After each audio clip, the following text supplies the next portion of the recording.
এই second coming কবিতাটা যে শব্দটা, ফ্রেজটা, শব্দগুচ্ছটা, তার সেকেন্ড কামিং, এই কথাটা অ্যাকচুয়ালি নেওয়া হয়েছিল বাইবেলের দ্য বুক অফ রিভিলেশন এটা থেকে। এটা আমরা প্রত্যেকে জেনেছি। কবিতাটা অ্যাকচুয়ালি লেখা হয়েছিল 1919 সালে, যেটা আমরা টেক্সট বুকে আমরা পাই after the first world war, প্রথম বিশ্বযুদ্ধের পর। অ্যাকচুয়ালি এখানে যেটা পেয়েছি আমরা, যে প্রথম বিশ্বযুদ্ধের পর এবং আইরিশ ওয়ার অফ ইন্ডিপেন্ডেন্স, স্বাধীনতার জন্যে আইরিশদের যে যুদ্ধ 1919 সালের জানুয়ারিতে, সে আইরিশদের যুদ্ধের সময় থেকেই বা তারপর থেকেই এই কবিতাটা অ্যাকচুয়ালি লেখা হয়েছিল। তো যাই হোক, যে যুদ্ধটা 1916 সাল থেকে শুরু হয়েছিল, ওই আইরিশ যুদ্ধটা আইরিশদের স্বাধীনতার জন্যে 1919 সাল পর্যন্ত, জানুয়ারি মাস পর্যন্ত চলছিল। সেই সময়ে জানুয়ারি মাসের পর, মানে চলার পর 1919 সালে এই কবিতাটা লেখা হয়েছিল এবং 1914 সাল থেকে 1918 সাল পর্যন্ত প্রথম বিশ্বযুদ্ধ হয়েছিল। প্রথম বিশ্বযুদ্ধের পরই কিন্তু 1919 সালে এই সেকেন্ড কামিং কবিতাটা আমরা পাই, যেটা লেখা হয়েছিল এবং সেটা প্রকাশ হয়েছিল দ্য ডায়াল। আমরা পাবো দ্য ডায়াল নামক একটি পত্রিকা, যেটা 1920 সালের নভেম্বর মাসে, যেটা লেখা আছে 1920 সালের নভেম্বর মাসে দ্য ডায়াল নামক পত্রিকাতে প্রথমবার প্রকাশিত হয় এই কবিতাটা। এবং Michael Roberts and the dancer নামক ইয়েটসের, মানে WB ইয়েটসের কবিতা সংকলনে 1921 সালে কবিতাটা প্রকাশ করা আবার হয়। বোঝা গেছে কথাটা? তাহলে কবিতাটা প্রথম মুদ্রিত হয়, মানে ছাপা হয় দ্য ডায়াল নামক একটা পত্রিকাতে 1920 সালে নভেম্বর মাসে। পরবর্তীকালে Michael Roberts and the dancer ইয়েটসের লেখা একটা কবিতা সংকলনে 1921 সালে, ওই কবিতা সংকলনে 1921 সালে কবিতাটাকে প্রকাশিত করা হয়। বুঝছে? অ্যাকচুয়ালি এই কবিতাতে যেটা ইউজ করা হয়েছে, ব্যবহার করা হয়েছে, তা হলো খ্রিশ্চিয়ান ইমেজারি। খ্রিশ্চিয়ান ইমেজারি মানে যে খ্রিস্টদের কিছু কি বলা যায়, ধর্মীয় কিছু একটা ব্যাপার, যেটাকে এই টেক্সটের মধ্যে ব্যবহার করা হয়েছে,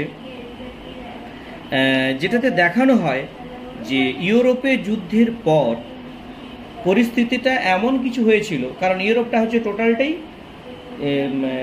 কি বলা যায়, খ্রিস্ট ধর্মের মানুষজন বাস করে বেশিরভাগই। তো ইউরোপে ওই যুদ্ধের পর যখনই অরাজকতা শুরু হয়েছিল ইউরোপে, তখনই ওই দ্বিতীয়বারের জন্যে ওই মানুষের ওই অরাজকতাকে থামানোর জন্যে দ্বিতীয়বারের জন্য এই পৃথিবীতে আহ্বান করা হয়েছিল একটা ইমেজকে। সেই ইমেজটা দেখতে একদম ভয়ানক রূপ। সেই ইমেজ এসে ওই অরাজকতাকে নষ্ট করেছিল, ধ্বংস করেছিল।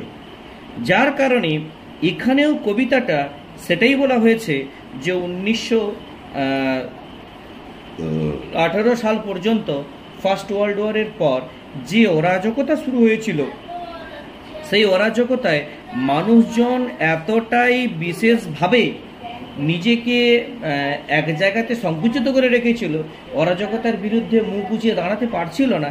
সেই অরাজকতাকে ধ্বংস করার জন্যে কবিও এখানে সেই একই রকমভাবে ওই রকম একটা ইমেজকে আহ্বান করতে চাইছেন এই পৃথিবীতে, শুধুমাত্র অরাজকতাকে ধ্বংস করার জন্য। প্রথম বিশ্বযুদ্ধ এবং আয়ারল্যান্ডে ব্রিটিশ ও বিদ্রোহীদের মধ্যে সংগঠিত যুদ্ধের পরবর্তী সময়ে কবিতাটি লেখাটা হয়েছিল। তার মানে কি, যুদ্ধের প্রত্যেকটা পরিস্থিতিটাকে উল্লেখ করে দেখলে বোঝা যায় যে কিভাবে সংগঠিতভাবে অরাজকতা চলেছিল এবং সেই অরাজকতাকে অধিকাংশ জায়গাতে ধ্বংস করা যেতে পারেনি। তাই ওই অরাজকতাকে ধ্বংস করার জন্যই কিন্তু অ্যাকচুয়ালি এই কবিতাটার উল্লেখ। আচ্ছা, এই কবিতাতে কয়েকটা ক্যারেক্টার্স আমরা পাই। এক নম্বর হচ্ছে বাজ পাখির কথা, ফ্যালকন। আমরা টেক্সটে পাবো ফ্যালকন। ফ্যালকন মানে কি? বাজ পাখি। এখানে যেটা বলা হয়েছে যে বাজ পাখি তার পালনকর্তা থেকে বিচ্ছিন্ন হয়ে মানবিকতার বা মানবতার প্রতিনিধিত্ব করছে, যা তার ঈশ্বর অথবা নৈতিকতা ও শৃঙ্খলা থেকে বিচ্ছিন্ন। মানে একটা কথা বলতে চেয়েছে, একটা বাজ পাখি সে কিনা তার মালিকের আন্ডারে থেকে মালিকের কথা মতো কিন্তু চলে। এখানে যে বাজ পাখিটার কথা বলা হয়েছে সে কিন্তু তার মালিক থেকে বিচ্ছিন্ন হয়ে গিয়ে মালিকের উপরে প্রভাব খাটানোর চেষ্টা করছে। কথাটা বোঝা গেছে নিশ্চয়ই। বাজ পাখির যে পালন কর্তা মানে ঈশ্বর, মানে অ্যাকচুয়ালি বোঝানো হয়েছে এখানে বাজ পাখিকে বলা হচ্ছে হিউম্যান বিংস, আর পালন কর্তা যে বাজ পাখিকে পালন করছে সে হচ্ছে আমাদের ঈশ্বর, যিনি আমাদের মূল্যবোধটাকে, নৈতিক দায়িত্বটাকে নিয়ে, আমাদের শৃঙ্খলাকে নিয়ে তৈরি করেছে। মানুষজন কি করেছে, সেই ঈশ্বরের নৈতিকতা, সেই ঈশ্বরের সৃষ্টিকারী শৃঙ্খলা থেকে বিচ্ছিন্ন হয়ে মানব জাতির প্রতীক হিসাবে নিজেকে আর প্রতিষ্ঠিত না করে, নিয়ন্ত্রণ করতে না পেরে ও কি করেছে, নিজের মূল্যবোধকে হারিয়ে ঈশ্বরের উপরে প্রভাব খাটানোর চেষ্টা করছে। মানে ও নিজেকে মনে করেছে যে I am the all in all, প্রভাব খাটানোর চেষ্টা করেছে, যার কারণে এই পৃথিবীতে অরাজকতা তৈরি হয়েছে। তাহলে এই অরাজকতার সৃষ্টিকারীর মূলধন হচ্ছে আমাদের এই মানব সমাজ, যারা ভগবানকে দৃষ্টি এড়িয়ে এই জায়গাতে এরকম একটা অরাজকতা সৃষ্টি করেছে। সেই অরাজকতা থেকে বাঁচতে, নিজেদেরকে সরাতে এরকম একটা দ্বিতীয় চিত্র অর্থাৎ একটা খ্রিশ্চান ইমেজারির প্রয়োজন, যে ইমেজারিকে দেখতে জাস্ট লাইক অ্যাজ দ্য স্ফিংসের মতো দেখতে, যার দেহটা সিংহের এবং যার মাথাটা মানুষের। পৌরাণিক কাহিনীতে এটা বলা রয়েছে, মাথাটা মানুষের মানে বুদ্ধিতে পরিপূর্ণ, দেহটা সিংহের মানে ক্ষমতাতে পরিপূর্ণ। এখানে প্রাচীন পুরাণে যেটা বলা রয়েছে যে সিংহের দেহ মানুষের মূর্তিযুক্ত যে স্ট্রাকচারটা, যাকে আমরা স্ফিংস বলছি, সে কিনা ওই মিশরের পিরামিডগুলোকে পাহারা দেয়, যেটা আমরা ক্লাস 5 বা 6 পড়ে এসেছি। কিন্তু এখানে বলা রয়েছে ওই নিষ্ঠুর দুঃস্বপ্নময় ভবিষ্যতের মনচ্ছবিতে কথকের যে কথাটা আমরা বলতে চাইছি, অর্থাৎ যে দুষ্ট চিত্রটাকে পৃথিবীতে আহ্বান করার চেষ্টা করছি, সে কোনো কিছু বাধা মানবে না। অরাজকতা দেখা মাত্রই সেই জায়গাতে আবির্ভূত হয়ে একদম অরাজকতার ধ্বংস করবে। অর্থাৎ যারা অরাজকতা সৃষ্টিকারী মানুষ, সে মানুষকে পুরোপুরি সে কি করবে, নিমেষে নিশ্চিহ্ন ধ্বংস করে দেবে। এবং এখানে আরেকটা অভব্য পশুর কথা বলা রয়েছে, দ্য রাফ বিস্ট, অভব্য পশু, যে পশুটাকে দেখতে একদম বিশৃঙ্খল, যে কিনা অন্ধকারের মধ্যে আসবে, অনিশ্চিত ভবিষ্যৎ নিয়ে আসবে। উচ্ছৃঙ্খল, বিশৃঙ্খল মানে যার মধ্যে শৃঙ্খলা নেই, বিশৃঙ্খল তাকে বলা হচ্ছে। এবং অনিশ্চিত ভবিষ্যৎ নিয়ে আসবে। অনিশ্চিত ভবিষ্যৎ কথার অর্থ হলো যে ভবিষ্যতে পরবর্তীকালে মানুষজন বুঝতেই পারবে না ভবিষ্যৎটা কি হতে চলেছে, পরবর্তীকালে নিশ্চিত নয়, আমরা বাঁচবো কি বাঁচবো না, আমরা থাকবো কি থাকবো না, কীরকম পরিস্থিতি তৈরি হবে, সেটাকে বলা হচ্ছে অনিশ্চিত ভবিষ্যৎ। তো অনিশ্চিত ভবিষ্যৎ নিয়ে ওই বিষটা এই পৃথিবীতে আগমন করছে, যে কিনা অরাজকতা ধ্বংস করার নামেই পৃথিবীতে আগমন করছে, এবং যাকে দ্বিতীয়বারের জন্য আহ্বান করার চেষ্টা চলছে। কারণ প্রথমবার তিনি এসেছিলেন আফটার দ্য ইউরোপিয়ান ওয়ার, ইউরোপের যুদ্ধের পর তিনি প্রথমবার পৃথিবীতে এসেছিলেন, এবং দ্বিতীয়বার তাকে আবার আহ্বান করা হচ্ছে এই অরাজকতা, নৈতিকতা, অনৈতিকতা যে চলছে, এই নৈতিকতাকে প্রতিষ্ঠিত করার জন্য, অনৈতিকতাকে ধ্বংস করার জন্য, অরাজকতাকে ধ্বংস করার জন্য পৃথিবীতে দ্বিতীয়বারের জন্য এই খ্রিশ্চিয়ান মেজরিটির আগমন দরকার। যে খ্রিশ্চিয়ান মেজরিটি দেখতে পুরো সিংহের বডি এবং মানুষের মাথার মতো, যাকে আমরা স্ফিংস বলে জানতাম, তার দেহটা একদম ক্ষমতাতে পরিপূর্ণ এবং হিংস্রে পরিপূর্ণ, যার মাথাটা বুদ্ধিতে পরিপূর্ণ, যাকে দেখে মনে হচ্ছে একটা অভব্য পশু, এবং যার মধ্যে বিশৃঙ্খলা রয়েছে, যে কিনা পৃথিবীতে এলে কাউকে কোনোভাবে ক্ষমা করতে পারবে না এবং কোনোভাবে স্বীকার করতে পারবে না। তার আগমনে পৃথিবীর ভবিষ্যৎটা একদম অনিশ্চিত, পৃথিবীতে মানুষজনের ভবিষ্যৎটা একদম পুরোপুরি অনিশ্চিত। এবং এই গল্পে আর একটা কথা বলা হয়েছে, দ্য স্পিকার। স্পিকার মানে বক্তা, যিনি বলেছেন, মানে উইলিয়াম বাটলার, এই কথা তিনি বলেছেন যে বিংশ শতকের চরম বিশৃঙ্খলা অবস্থা, বিংশ শতক মানে 20th সেঞ্চুরিতে, এখন এই পরিস্থিতি, এখন যে পরিস্থিতি, আমাদের যে চরম বিশৃঙ্খলা সৃষ্টি হয়েছে এবং আধুনিকতার যে হানা, এমন মানুষ মডার্নিটি নিয়েছে বা মডার্নিটিতে পৌঁছে গেছে যেখানে মানুষকে মানুষ বলে আর কেউ গণ্য করছে না, নিজেদেরকে মনে করছে সম্পদই সবচেয়ে বড়। এটা এক প্রকারের অনৈতিকতা এবং এক প্রকারের অরাজকতা। তাই মানুষকে মানুষ বলে না ভাবা ব্যক্তিগুলো থেকে নিজেকে এড়িয়ে যাওয়ার জন্যে, জায়গাকে প্রতিষ্ঠিত করার জন্যে, অরাজকতাকে ধ্বংস করার জন্য পৃথিবীতে দ্বিতীয়বারের জন্যে আগমনের প্রয়োজন। এরকম একটা Christian imagery, look like the beast, দেখতে human body, lion's body and human brain. কবিতাটির যে মূল ভাববস্তু যেটা আমরা পাই এখানে, যতটুকু আমরা পেয়েছি, যেহেতু ডব্লিউ.বি. ইয়েটস, উইলিয়াম বাটলার ইয়েটস, তিনি একজন বিংশ শতকের কবি, যিনি জন্মেছেন 1865 সালে এবং মৃত্যু হয়েছেন 1939 সালে, যার মৃত্যু হয়েছে। এই সেকেন্ড কামিং কবিতাটা প্রথম বিশ্বযুদ্ধের শেষকালে তিনি রচনা করেছিলেন। সবচেয়ে বড় কথা, এই বিশ্বে তিনি লক্ষ্য করেন যে মানুষের মধ্যে হতাশা, দুঃখ, যন্ত্রণা এবং সেই হতাশা সৃষ্টিকারী এবং দুঃখ যন্ত্রণা সৃষ্টিকারীরাই হলো কিন্তু মানুষই। ঠিক এই পৃথিবীতে যিশু, যেহেতু খ্রিশ্চিয়ান ইমেজারিতে যিশুকে মানা হয় ভগবানের দূত বলে, যিশু তার শান্ত রূপ না নিয়ে এই পৃথিবীতে যদি একটা পশুময় রূপ নিয়ে আগত হন, এই পৃথিবীতে শুধুমাত্র যে অরাজকতা, যন্ত্রণা সৃষ্টি হয়েছে সেটাকে ধ্বংস করার উদ্দেশ্যে। কবিতার প্রথম অংশে যেটা আমরা পাই, যে পৃথিবীটা একটা বন্ধ্যাত্ব এবং আধুনিকতার সমাজে ছড়িয়ে রয়েছে তার সমস্যা নিয়ে।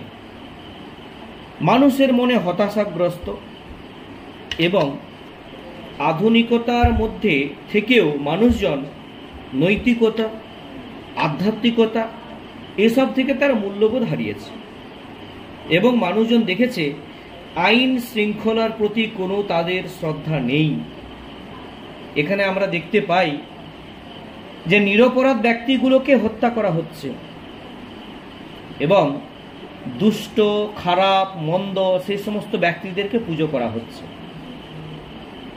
কবিতার দ্বিতীয় স্ট্যান্জাতে আমরা পাই, দ্বিতীয় অংশে, যে কবি একটা ভবিষ্যৎবাণী করতে চাইছেন যে একজন ধ্বংসাত্মক, একটা অস্পষ্ট মূর্তি যে কিনা সব জায়গাতে দেখা দেবে না, এবং খ্রিশ্চিয়ান মূল্যবোধকে তিনি এই পৃথিবীতে আগমন করতে চাইছেন, যে মানুষের অপকর্মগুলোকে, মানে কুকর্মগুলোকে ধ্বংস করবে।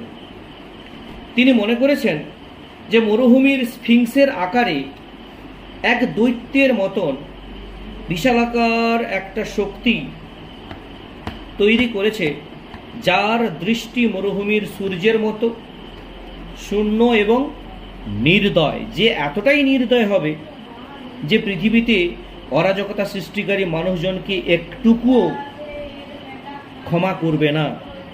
এই নিষ্ঠুর জন্তুটি এক নতুন পাশবিক যুগের সূচনা করবে এবং এতে জানা যাচ্ছে যে একটা নিরাপত্তাহীন, মানসিক মর্যাদাবিহীন পৃথিবী সৃষ্টি করতে চলেছে তিনি এই পৃথিবীতে এসে। কবি এই স্ফিংসের মূর্তির মাধ্যমে যিশুর মূর্তির সঙ্গে তুলনা করে তিনি বলেন, যখন পশুটি যিশুর জন্মস্থান বেথলেহেমের দিকে যুবথুবুভাবে এগিয়ে যাচ্ছে, অর্থাৎ এই চিত্রটি বা এই অংশটি নাটকীয়ভাবে একটা ভয় তৈরি করে মানুষের মনের মধ্যে। তাই কবিতাটি শেষ হয় একটা আধুনিকতার নাম দিয়ে, যেটাতে দেখানো হয়েছে যে এই যুগের অবসান ঘটিয়ে নতুন যুগের এক সৃষ্টি হবে বা নতুন যুগের তৈরি হবে, যেখানে এই যুগের মানুষের ধ্বংসের বীজগুলোকে নষ্ট করে দিয়ে নতুন বীজ বপন করে নতুন প্রাণীর জন্ম দিয়ে শুরু করবে নতুন পৃথিবীর নতুন দিগন্ত। তাই তিনি এই কবিতাতে দ্বিতীয়বার করে ওই রকম একটা পশু সুলভ আকৃতির একজন হিংসাত্মক মনোভাবের খ্রিশ্চিয়ান ইমেজারিকে আহ্বান করতে চাইছেন, যেখানে পৃথিবীতে অরাজকতার ধ্বংস হোক, নৈতিকতার প্রতিষ্ঠান হোক। এটা নিয়ে এই কবিতাটা রচিত। এবার কবিতা দিকে আসি তাহলে। The second coming, William Butler Yeats, যিনি ছিলেন একজন আইরিশ পোয়েট। 1865 সালে যিনি জন্মগ্রহণ করেন এবং 1939 সালে মারা গেছিলেন। একজন ড্রামাটিস্ট এবং নাট্যকার, রাইটার ছিলেন। 20th সেঞ্চুরি লিটারেচারে তিনি একটা ভালো জায়গা করে নিয়েছিলেন। যাই হোক, তো পরবর্তীকালে তিনি William Wordsworth, John Keats, William Blake এবং অনেক কবিদের দ্বারা প্রভাবিত হয়ে তিনি কবিতাগুলো লিখে দিয়েছিলেন। এবং আইরিশ লিটারারি থিয়েটারে, যেটা 1897 সালে দেখানো হয়েছিল, তার প্রধান নাট্যকার তিনি ছিলেন।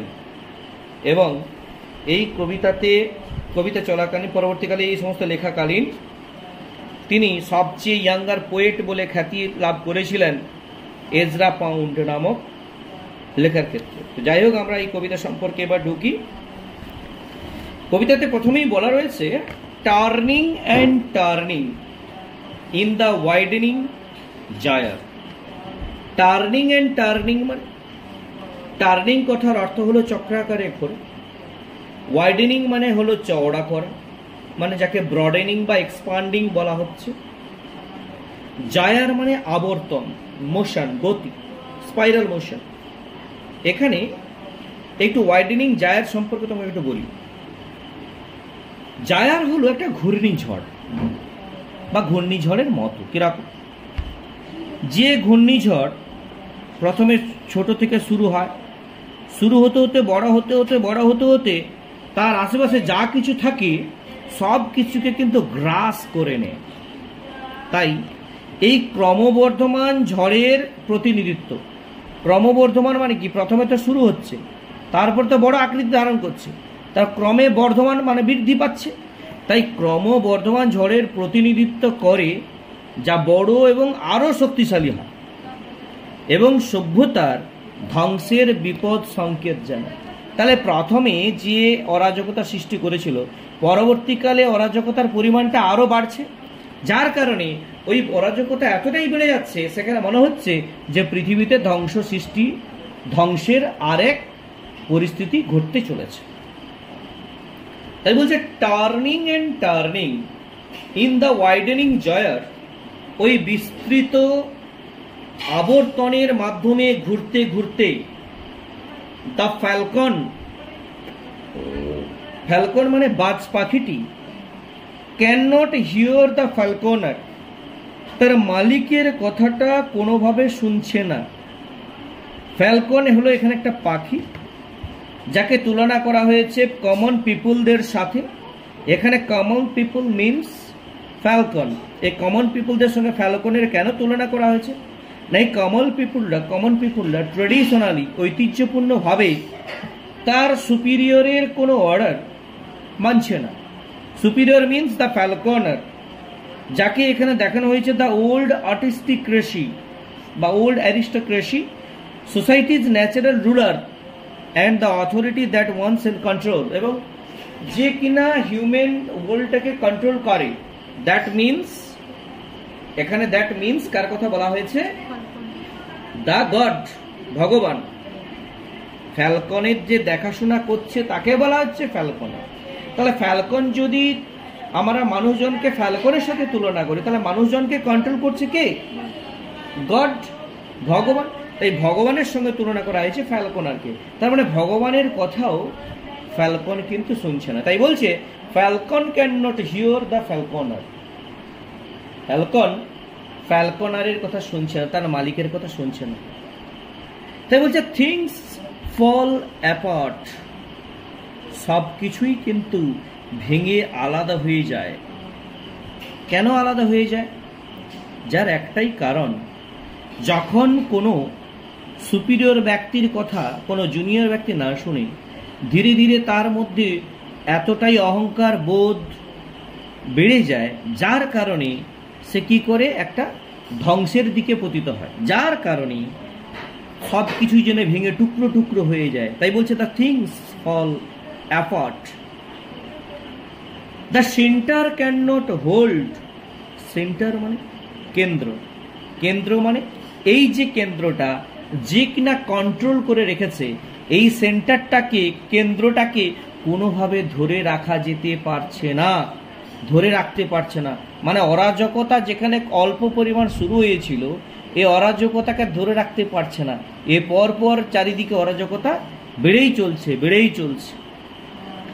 মেয়ার এনার্কি, নিছক অরাজকতা, ইজ লুজড আপন দ্য ওয়ার্ল্ড, সারা বিশ্বে লুজড হয়ে গেছে, মানে খুলে আবর্তিত হয়ে গেছে পৃথিবীতে, ভয়ানকভাবে বেড়ে চলেছে। আবার বলি, মেয়ার এনার্কি, নিছক অরাজকতা, ইজ লুজড আপন দ্য ওয়ার্ল্ড, সারা বিশ্ব জুড়ে ছড়িয়ে পড়েছে, অর্থাৎ মানুষের ক্ষতি এত পরিমাণ করছে।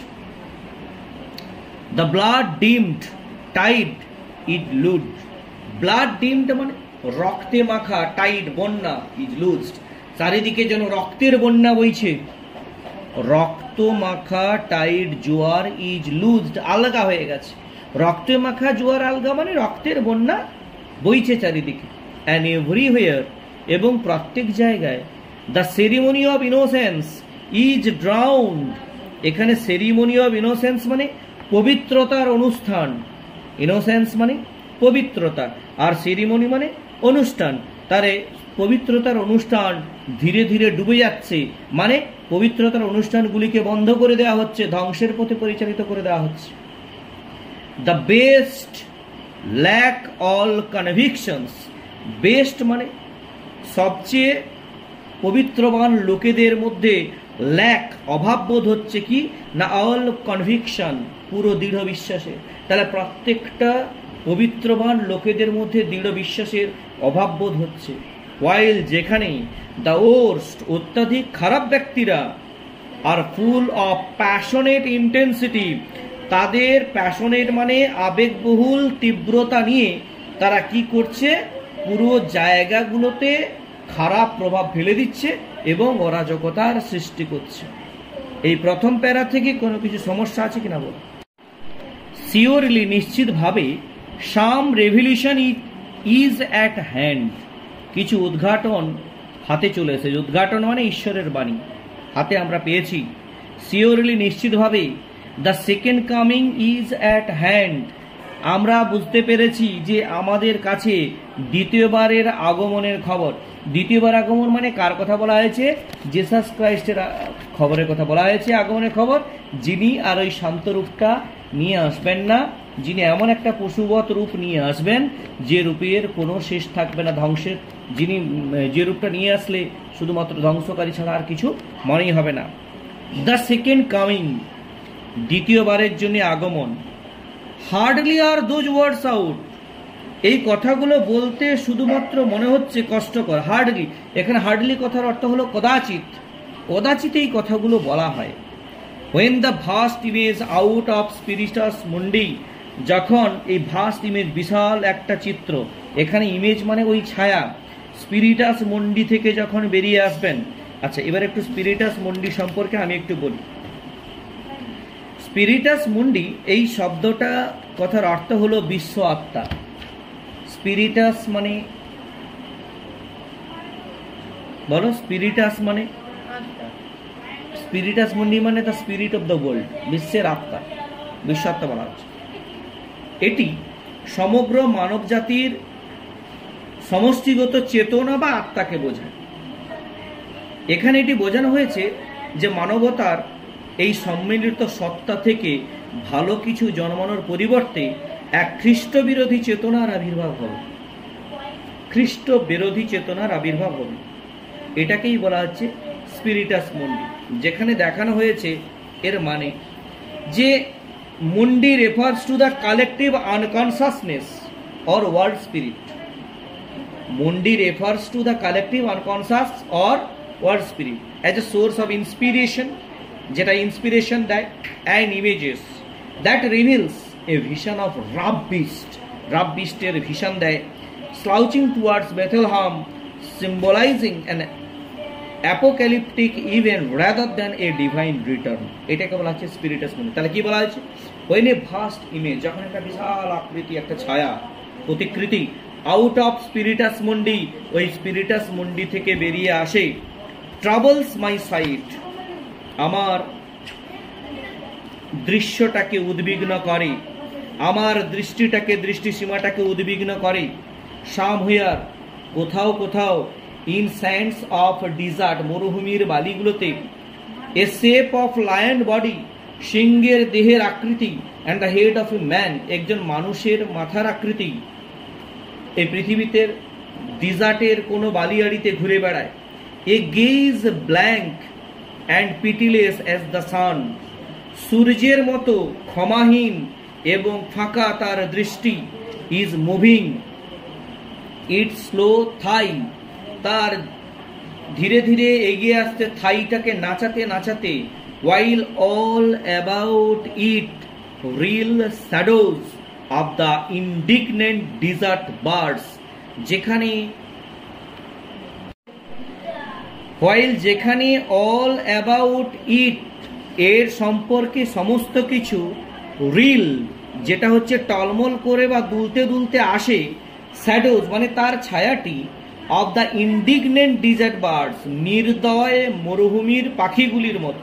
তাহলে নির্দয় মরুভূমির পাখিগুলির ছায়ার মতো দুলতে দুলতে আসা, এর পুরোটাই একই রকম।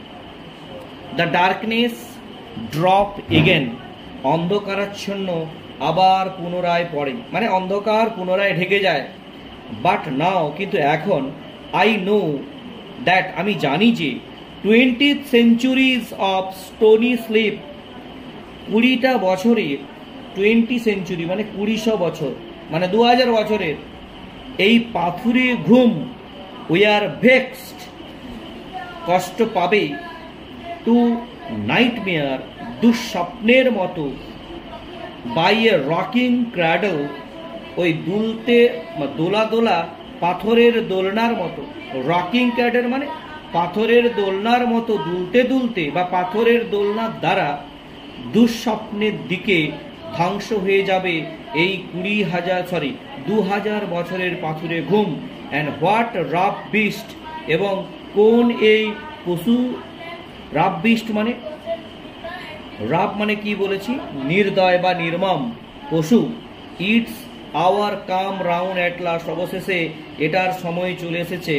স্লাউচেস, যে কিনা নড়বড়ে বিশ্রী ভঙ্গিতে ধীরে ধীরে হেঁটে আসবে, টুয়ার্ডস বেথলেহাম, বেথলেহামের দিকে, টু বি বর্ন, জন্মানোর জন্য।